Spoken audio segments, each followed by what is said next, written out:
Who was the OG lucid dreamer? That guy was Frederik Van Eeden, bro. The OG lucid dreamer. The guy who literally made the term lucid dreaming in the West, right? And this dude's very interesting since he kind of found out about lucid dreaming in the 1800s because he just randomly became lucid. And then he looked around and he was like, oh shit, no one else is talking about this. No one else is talking about lucid dreams. They weren't even like proven at the time, right? They got proved in like the 60s or some shit. So I was reading this paper that Frederik Van Eeden, I think he was Dutch, yeah, Dutch. I think he sent to like some research society this paper on dreams and lucid dreaming where he was like kind of categorizing his different dreams. And since no one knew about lucid dreaming, he had to take it upon himself to run experiments in his dreams, in his own head, right? And he categorized these dreams into different types, which was kind of the whole point of the paper. But since he was exploring a new frontier and he was doing all this shit himself, the paper just kind of gets more interesting as it goes along, and I had never read it until really like recently, and it's so interesting. And there's also some creepy shit in it as well while he was like exploring his dreams. Now, firstly, I kind of find the categorizing dreams a little retarded because when I think about dreams, I think lucid dreams and normal dreams, right? If there's something specific in the dreams or if they're really vivid, I don't categorize it into like a vivid dream. I think that's retarded. But I guess if you're researching it, or since with Frederik, since he kind of was the first guy talking about lucid dreams and shit, it was maybe easy to categorize them or whatever. But the research paper, it starts off kind of simple from the 1800s, as I've been saying. It starts off simple. He's just talking about something called initial dreams, which is this thing he had which he said was rare as well, where he was kind of first going to sleep and he had no body. He knew he was asleep, but at the same time, he wasn't dreaming. He was just in some kind of void or whatever, which he said wasn't hypnagogic hallucinations as well, the hallucinations you get as you're falling asleep. So obviously he knew about that and did some research and dreams and whatever.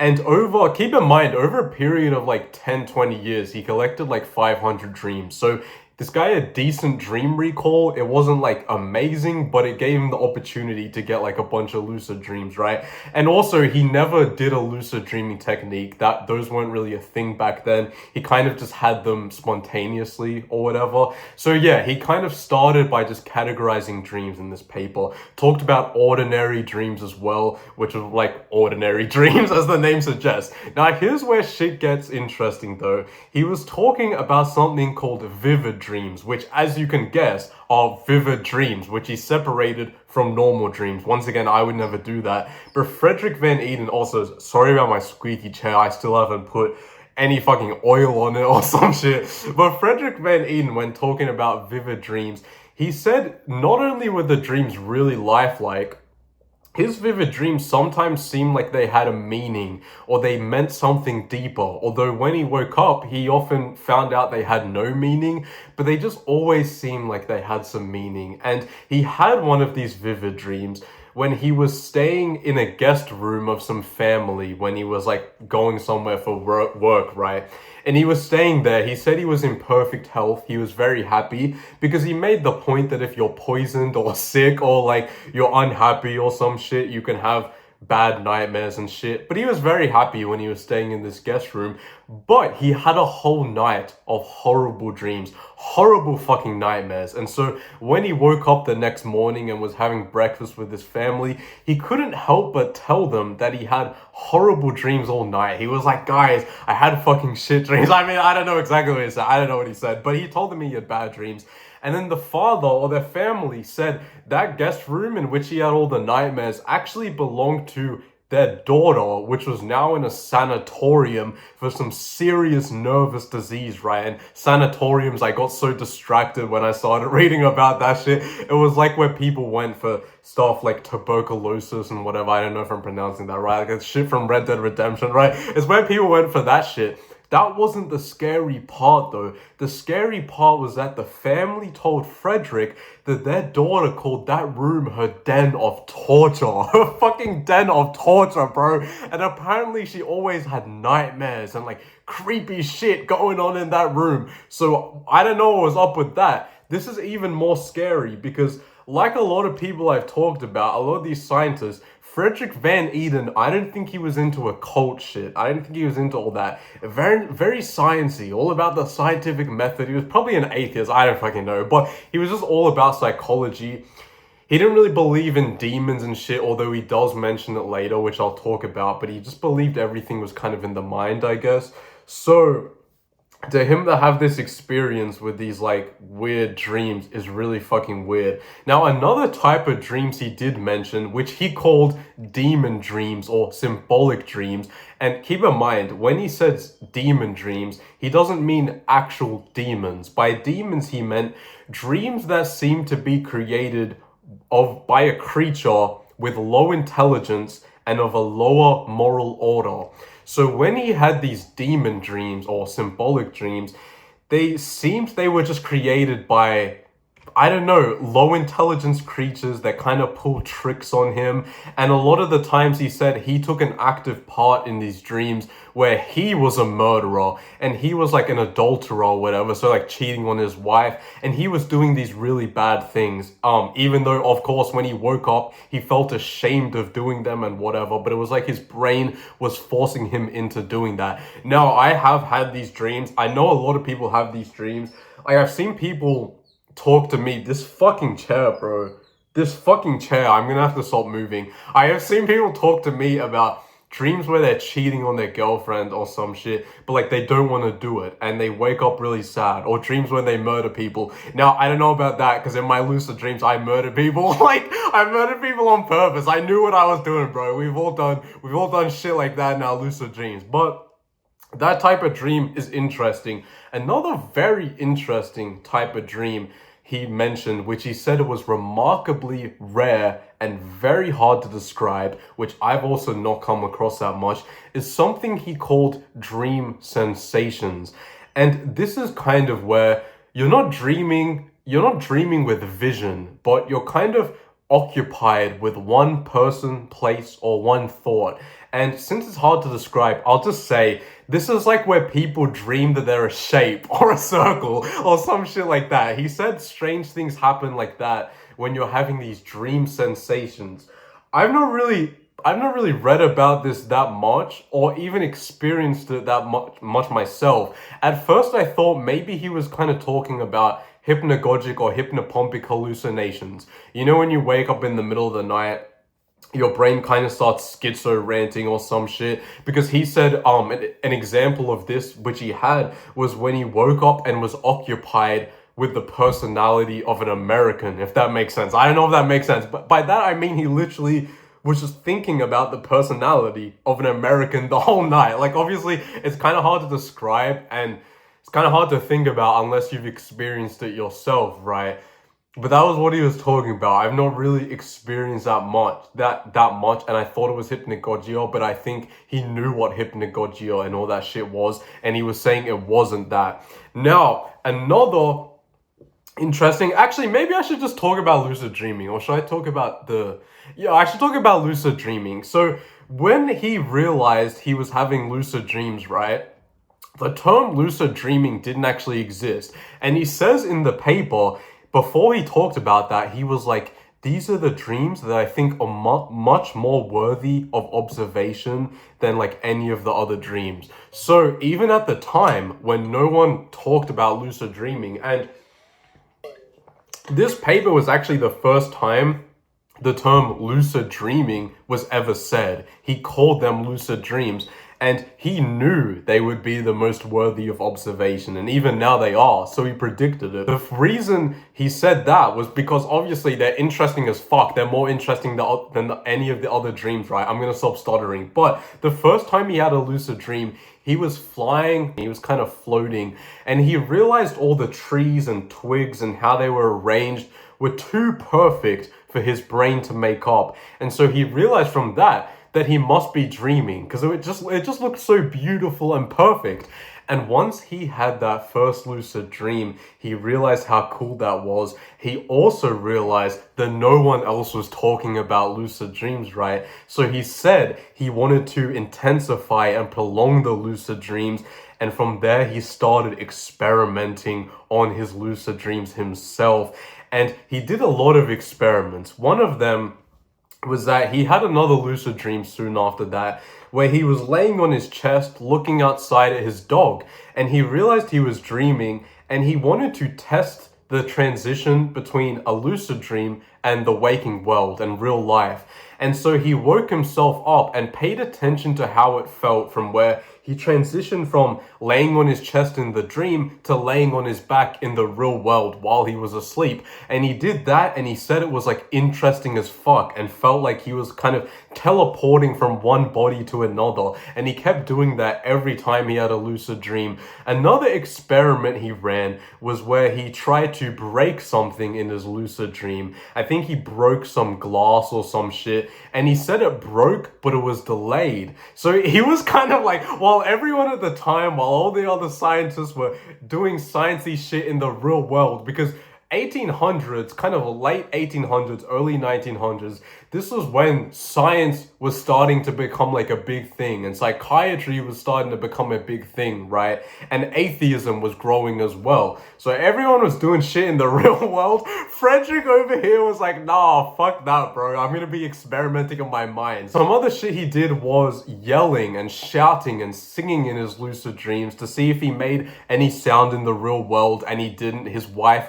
kept telling him that he wasn't saying anything in the real world, and he stayed completely silent. Another thing was that he encountered false awakenings naturally, which is funny as fuck. Every lucid dreamer naturally encounters false awakenings, even if they don't know about them. And by false awakenings, I mean dreams of waking up when you're not actually awake. And he actually encountered this by having a lucid dream, and then he did this funny thing where he licked his finger and then drew a cross on his left palm. And he put his left palm to his cheek because he wanted to wake himself up and feel if the kind of wetness he drew on his palm was still there. Like, it's so funny the shit people were doing in the 1800s, bro. But then he woke up, put his palm to his left cheek, and felt the wetness was actually there, but he wasn't actually awake. Then he actually woke up, and he realized that his hand didn't move at all and the wetness wasn't there. He just dreamt of waking up. And so he kind of ran all these experiments in these lucid dreams. He also talked to dream characters a lot, and there were a couple times where to him it seemed he wasn't talking to just dream characters but real people, because unfortunately his brother died, and a professor he had as a student once died as well, and he talked to both of them in dreams about the afterlife and shit. So he did all these really interesting things with his lucid dreams. Now, another interesting type of dream he had, which were not lucid dreams but still really fucking interesting, were demon dreams. Or I think like the one I talked about before, which I said were demon dreams, were demonical dreams. And then there was another type called demon dreams. So like they sound the same, or the other type was called like symbolic dreams or some shit. But he had these types called demon dreams, which were scarier, and which he said in these dreams, literally there seemed to be demons. Once again, he wasn't sure if they were like real demons, or he kind of thought they were just things made by his mind. And these demons, he said, had no sex, and their kind of faces kept morphing. And a lot of the times they attacked him in these demon dreams, and they were just really weird. And but there was also, I'm saying and a lot, but there was one time as well where he got a whip. He spawned a whip. I don't know if he was lucid. It kind of sounded like he was lucid. And he started whipping these demons in his dreams, right? And a lot of the times when he had these demon dreams, he fought back against the demons. And he said after every time he woke up from these demon dreams, he felt really happy, really calm, really serene. So I've never had these demon dreams. I don't think I've come across these creatures with no sex, with faces morphing and whatever. I kind of feel like Frederik, buddy, there may just be a you problem. That may be a you problem, because he also talked about false awakenings in more details, right? And he called these false awakenings wrong waking up. This was, of course, before false awakenings were like talked about. He called them wrong waking up. And he said these preceded or normally were after his lucid dreams, where he woke up in his bed but he wasn't actually awake, and he sensed something was off. And after he sensed something was off, normally they turned into a nightmare, and he got really nervous, and there were generally demons, right? Now, this has not happened to me. I have a lot of false awakenings, and it's true that if you lucid dream a lot, you're more likely to have false awakenings. But to me, they've never really been that scary, so it may be that Frederik van Eeden just had a bad first experience with false awakenings, and then every time after that, it affected his expectations and his schema. So we got into a loop where they kept being shitty and shitty and shitty. But the funny thing is that he eventually said these wrong waking up dreams were like demon pranks to him, and they amused him, and they were not scared of him, and he was not scared of them anymore. He just saw them as pranks. He kind of just kept fighting these demons whenever he wanted now, and they just turned into like dreams where he was fighting them and he woke up really happy and shit like that. So that's that. So it was very interesting. What did he say at the end of it? He said some cool ass quote. Okay, yeah, he said, "We are here, however, on the borders of a realm of mystery where we have to advance very carefully. To deny may be just as dangerous as misleading to accept." So that was the last line of the paper he sent to the society that was about lucid dreams. So he was the OG lucid dreamer, but something else to do with that is another guy called Hervé de Saint-Denis. And I feel like I mentioned that guy's name before. Obviously, that sounds French, right? And some people see him as the father of lucid dreaming because he actually talked about lucid dreaming 50 fucking years before Frederik van Eeden. But at the same time, when he talked about lucid dreaming, he didn't kind of share the same definition of it, I think, and also he wasn't too focused on lucid dreaming compared to Van Eeden. I think he was more focused on just dreams in general, and also he wasn't in the West and talking about lucid dreaming in the West. Van Eeden actually made the term lucid dreaming, but this Saint Denis guy is kind of a fucking mystery. He kind of has mysterious aura about him because he wrote a whole book about dreams and how to direct them and control them. Although he made this book anonymous, he published it anonymously. So at the time, no one knew he made it. He wrote a whole fucking book and didn't even want clout off it, bro. And that Sigmund Freud guy, I think soon people realized he made it. Sigmund Freud, you know, the big guy who's like really popular and all the psychologist students learn about Sigmund Freud now. He had some beef with Saint Denis, so kind of disagreed with his theories that clashed directly with Sigmund's theories. I don't know if I'm pronouncing Sigmund Freud right, but whatever. But the thing is that no one could get their hands on the book of Saint Denis.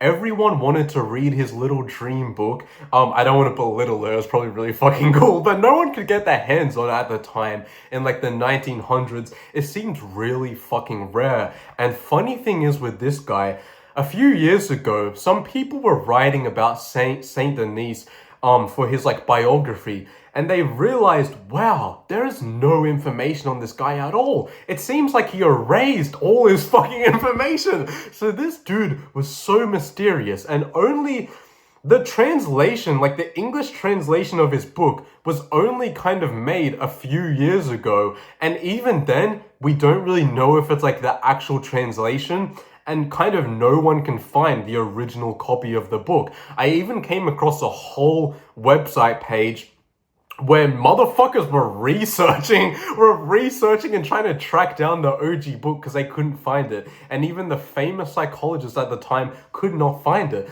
So despite it being the fucking 1800s, this dude, like, I don't know, this dude didn't want his name out there, and he kind of tried to erase all information on himself. I don't know. That's just kind of the shit. That's all the information I have on Frederik van Eeden and Hervé de Saint-Denis. I was thinking I may rank lucid dreamers soon. I may rank all the lucid dreamers. Start from the OG 1800 lucid dreamers all the way up to the like present day fucking gooners. The present day gooners in our Discord, bro, that are just using lucid dreams to fuck. That's also funny because Frederik van Eeden made the point that in his lucid dreams, none of it was sexual at all. He didn't use his lucid dreams for any sexual shit. So that's funny. I don't know. Dislike the video. Leave me a mean comment. Unsubscribe from me. Never fucking join the Discord ever. Never join that shit ever, ever. You do not want to be in that shit, bro. Farewell. Goodbye. Tell me your favorite lucid dreamer. Okay? Farewell.